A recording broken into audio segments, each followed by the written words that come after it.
세월호 가족들이 또다시 광화문 광장으로 나섰습니다.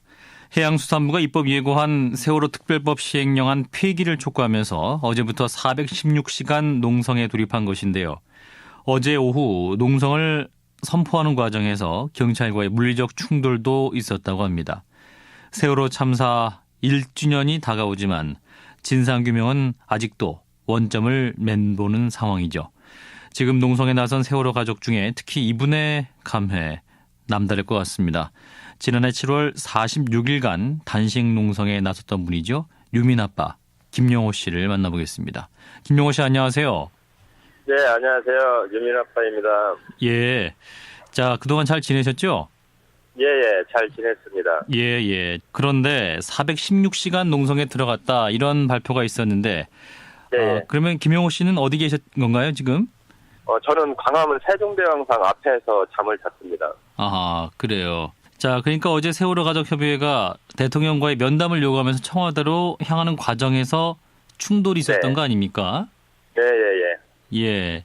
그 과정에서 이제 다친 분들도 있었다고 하는데 그 물리적 충돌이 좀 심했던가 봐요? 어제 저희 청운동 쪽에 얘기 듣기로는 뭐 중대 한 30중대 정도가 저희 가족들 둘러싸고 막았다고 합니다. 30중대요. 굉장히 많은 인원 아닙니까? 예. 어마어마 많습니다. 저희 가족은 거의 한 60여에서 70명 정도 올라왔었고, 그다음에 시민들이 몇백 명밖에 안 됐었거든요. 예. 근데 뭐 거의 경찰로서 들어가지도 못하고 나오지도 못하는 상황에 있었습니다, 어제. 예. 자, 이렇게 해서 이제 굉장히 참담한 마음을 우리 가족들이 갖고 있기 때문에 416시간 농성에 돌입을 하셨습니다. 자, 그런데 이 숫자도 굉장히 뭐랄까 의미가 있는 것 같네요. 왜 416시간인가요? 작년 2014년 4월 16일 날 사월호 참사가 발생했기 때문에 4월 416시간으로 했는데 그거는 그냥 의미상 416시간으로 했고요. 저희는 이 특별법이 시행령이 철회될 때까지 무기한할 겁니다. 아하. 그러니까 상징적으로 416시간이라고 말을 했지 사실상은 무기한 농성이다. 그 세월호 특별법 시행령안이 폐기될 때까지 하겠다. 이런 말씀이네요. 자, 이제 무엇보다 이제 가족들의 입장은 세월호 특별법 시행령안을 보고 굉장히 이제 실망을 하시고 분노를 하셨던 건데 어제 또 대통령과의 면담을 추진하는 과정에서도 충돌도 있었기 때문에 여러 가지로 좀 마음이 아프시겠네요. 더 이상 이제 속고 싶지가 않습니다. 정부한테.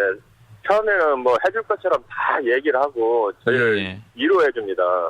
그러다가 시간이 지나면은 이건 아예 백지장하고 똑같은 아무 글씨가 없는 안을 또 저희한테 던져줍니다. 더 이상 속고 싶지 않다. 이런 말씀인데. 자, 그렇다면 이 정부가 내놓았던 그 시행령안 어떤 게 가장 큰 문제였다고 보세요? 제일 심각한 것은 당 차관급 상임위원 5명을 비롯한 17명의 특조위 업무와 그 종합적인 조정 권한을 모두 정부 파견 공무원인 기획조정실장과 총괄 담당관에게 부여했다는 점입니다.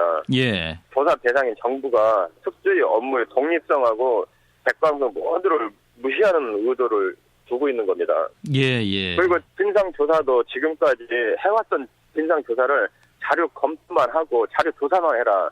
직접적인 조사는 뭐하러 하냐. 그래서 예산 삭감, 돈 세금도 발언을 하면서 이번 안이 내놨던 겁니다. 시행령 아닙니다, 이게. 그럴 바에야 뭐 진상규명도 하지 말라는 것이고, 정부 안이 지금 아예 뭐 말도 안 되는 안입니다, 이거는.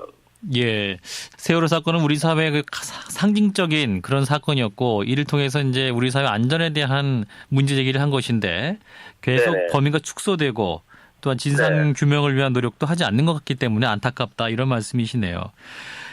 자, 그러면 이 해양수산부에서 이러한 시행령안을 내놓은 이유는 뭐라고 보세요? 제 생각은 해양수산부에서 이 안을 내놓을 수가 없다고 봅니다.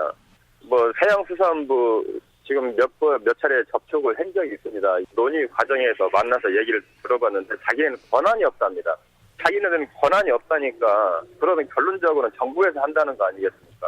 아하, 그렇기 때문에 또 청와대에서 대통령과의 면담도 요구하셨던 거고요. 그래요.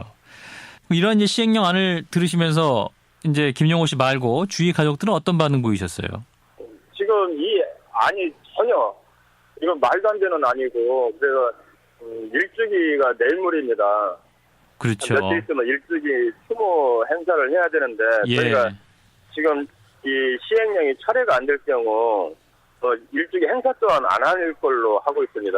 아하, 지금 그래요. 이 안을 받아들여가지고 아무것도 안 될 건데 일주기 행사를 하면 뭐 할 거고 뭘 어느 정도 이루어지고 나서 애들한테 맛있는 거 하나 얹어주고 추모도 해주고 하는 것이지 지금 이 상태에서 한다는 것은 저희가 하기도 싫고 예, 추모 예. 행사 또한 철회가 안 되면 안 할 걸로 지금 저희가 계획을 짜고 있습니다. 아, 그래요. 이제 어떤 시행령 안에 폐기가 되지 않으면 이제 일주기 네. 행사마저도 거부하겠다. 아하, 네. 그렇군요. 자, 4월 16일 세월호 일주기 이제 3주도 안 남았고 약 2주 후에 이제 시작이 되는데, 자, 지난 네. 시간을 돌아보시면 단식 농성을 하셨던 그때의 광화문과 지금의 광화문 어떤 것이 바뀌어져 있었습니까?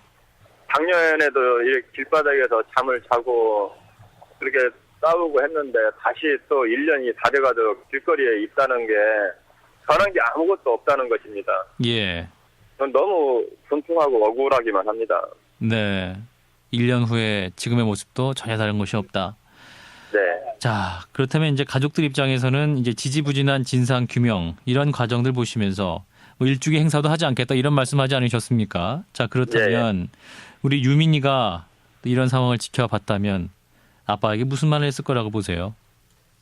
아빠가 너무 힘들고 그래서 많이 지금 울고 있을 겁니다. 아빠 제발 그만하라고. 그러다가 아빠 다친다고. 딸이라 걱정하겠죠. 그만하라고. 그저께였죠. 그저께 요즘에 일주기가 다가와서 그런가 갑자기 또 꿈에 가끔 나타나가지고 보고 싶고요. 아, 꿈에. 꿈에서는 꼭 어릴 때 안아줬던 모습들이 가끔 나옵니다. 예, 예. 그러다가 이제 눈을 뜨면은 아무도 없을 때, 캄캄하고 허전할 때, 더 슬프고 눈물도 나고 한데, 네네. 그러나 저는 이것이 더 좋습니다. 꿈에 안 나타날까봐, 그래도 보고 싶은데, 꿈에라도 안 나타날까봐 저는 그것이 두렵고요. 그러나 꿈에 나오는 것이 행복하기만 합니다. 그래요. 자, 꿈에서 만나는 그 유민이를 위해서라도 끝까지 진상규명하시겠다 이런 말씀입니다. 네, 네. 말씀 여기까지 듣겠습니다. 고맙습니다. 네네, 감사합니다. 네, 광화문에서 416시간 농성에 나선 세월호 유족 중 한 분이시죠. 유민 아빠 김용호 씨를 만나봤습니다.